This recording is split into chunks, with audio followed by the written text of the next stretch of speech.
Oke, vừa bảo du nhiều, để chú phá ở vừa bỏ cho na ở bên xe hồng cao à. Hàm tại giờ đã bị nhỏ hoa hòa qua nhỏ hoa vừa tức là tại nhỏ nào chín vừa là tại con vừa giờ đã bị là vừa hắn tao mặt tặng cáo là vừa after vừa service finish with service là một tiếng mẹ vừa Sunday school vừa mình còn vừa vừa tặng cáo vừa chủ là xe hồng là vừa kế à chú phải vừa chủ sẽ vừa cái nhân tòng là đâu nhận luôn miên này vừa ở chủ tại tôm xe hồ vừa lồng xe hồ trăm năm nhận luôn miên mắc cào tu cào là vừa chủ đồ họ làคุณanh vừa hay tu học nhớ nhiều anh này vừa hiện nay kiếm nay nóที่เหลียวผิวnóที่มีlà vừa cho bà đi bài thì vừa xuất cái nhiều biểu mẹ vừa hát tao bạn là cào là vừa giống mẹ vừa Sunday school vừa ở vừa chọn tiền nhiều vừa vừa luôn tiền là cào vừa hiện nay là vừa xe hồ cào họ vừa lồng lồng có gia là thi mà thì là sáng cả sáng để ở nên là vừa chân để cho một phần lớn lồng quang chân vàng nhá để ở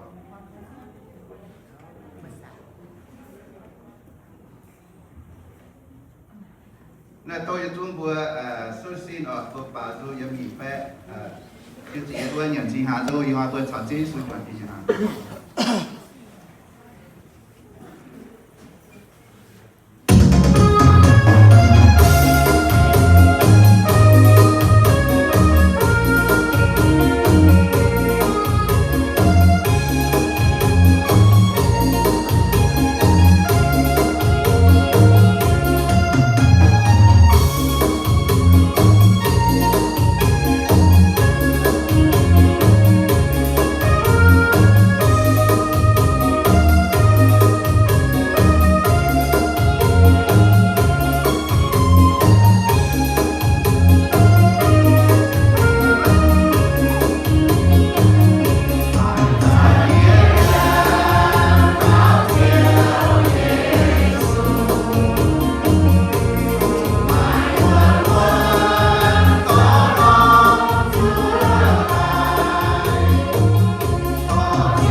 Quân thảo bồi chú bé ôn xây nhàng của vợ and chú thảo bị xây nhàng tại. The first one we want to go to communion. Sẽ có mẹ bùa hát tao, lộ có bùa lõm bật thiểu mi hát tao tổng vợ. Don't forget about this handbook, okay? A lot of people, we go to the church member, you can find it, the address, come to pick one. I got the lip right here, okay? Anyone don't have one, come to pick one. Okay, what I take to do, another number, Jajan, is hoi bùa bền, y chín y chùa, the yết nom, lì bài, bùa trời cái nhà sinh tháng, chàng thật chí su, we thank God today be first Sunday of the 2026. So we enjoy communion together, family enjoy together. Thank you. So what I take to go, and so we're happy and proud for today. It's been the first Sunday of 2026. And we thank you for that. We have Laura today. She become first Christian for today. We're really happy. Và thấy con bên chàng thảo thì họ bố mày tao với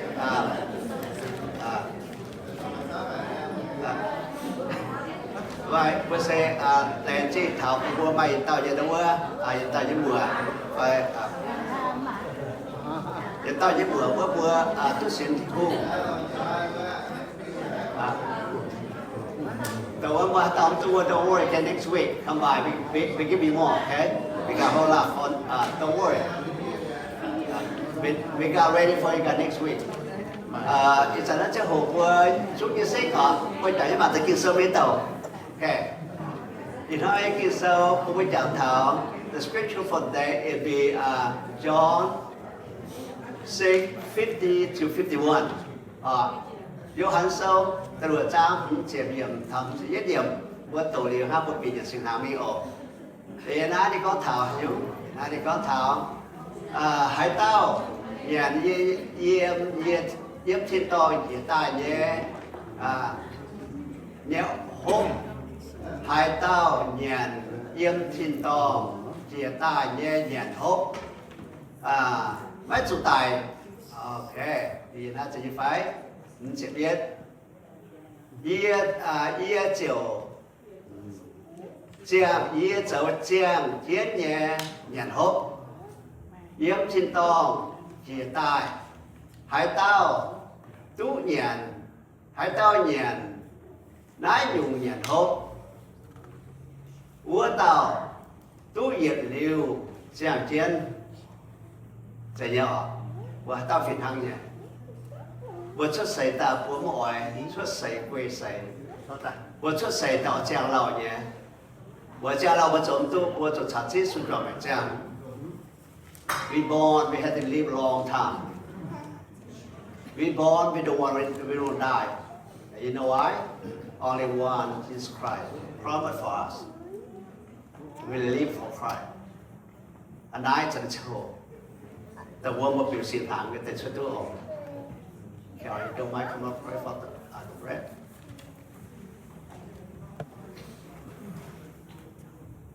Happy New Year, everyone. Happy New Year.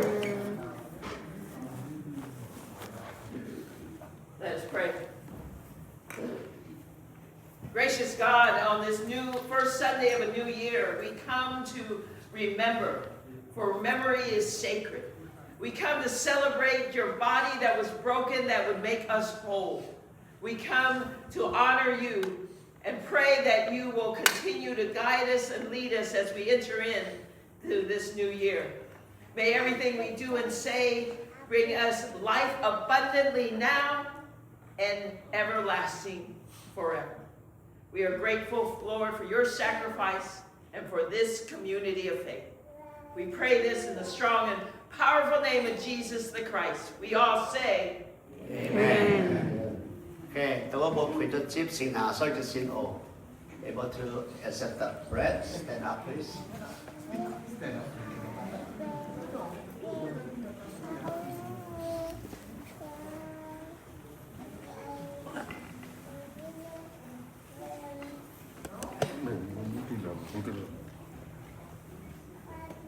Yeah.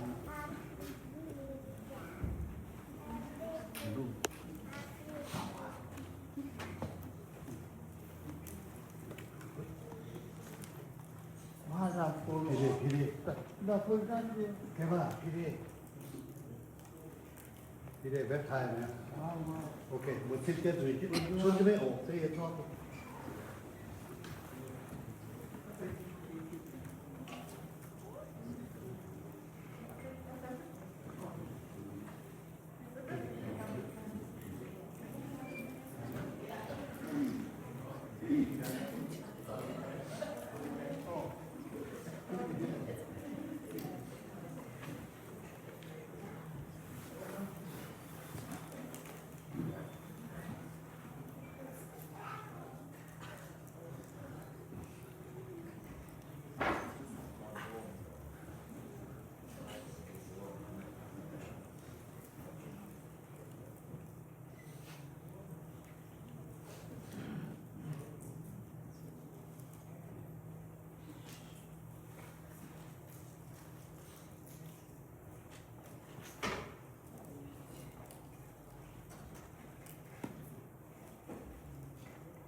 And I will finang ya.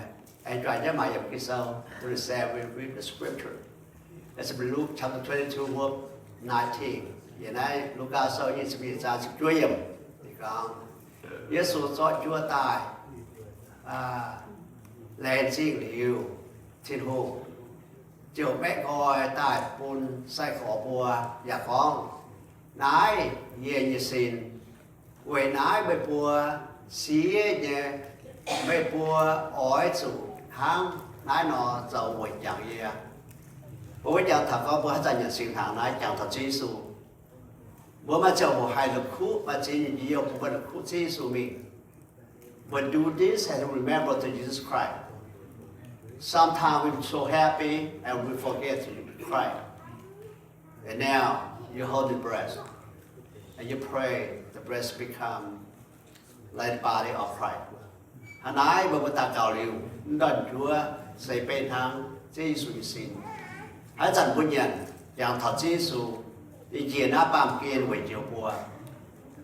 Jesus come for us. He died on Christ for us. He tại tin sự dạy cả chia buồn chia không với bùa. He tại bùa nay nhận sinh hàng với chẳng thật Giêsu. And now we eat to remember Jesus Christ.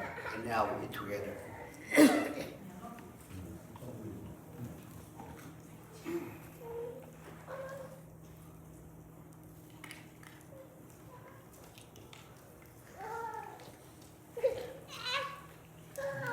Nó cho về phiên hai dụ, tôi nói về phô phải nãy giờ ta câu về chuyện hàng hộ sinh vững.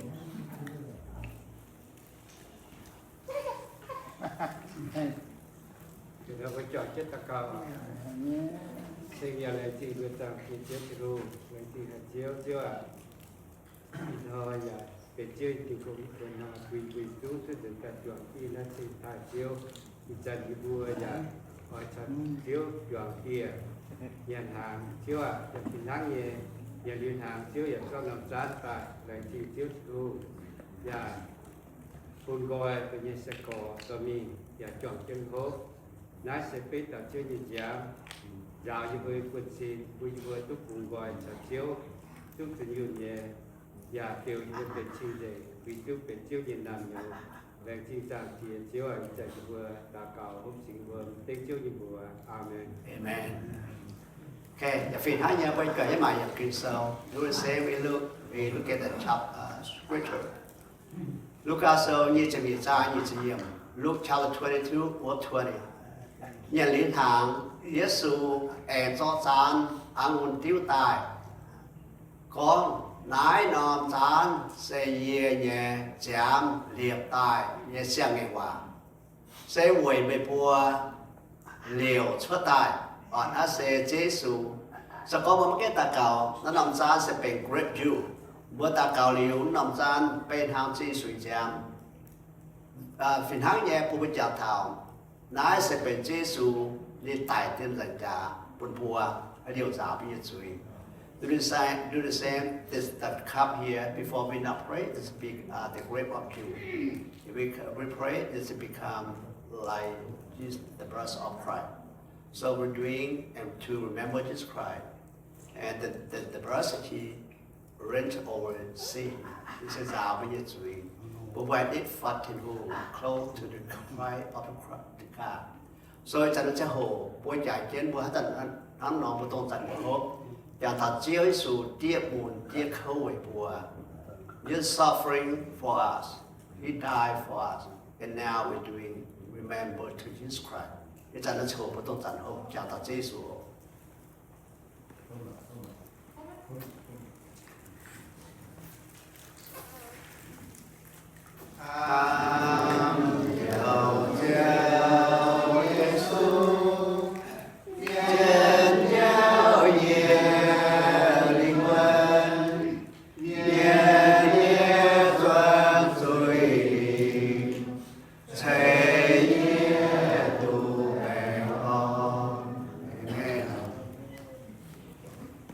Tonight we have the monthly meeting for all people in the Zoom for meeting.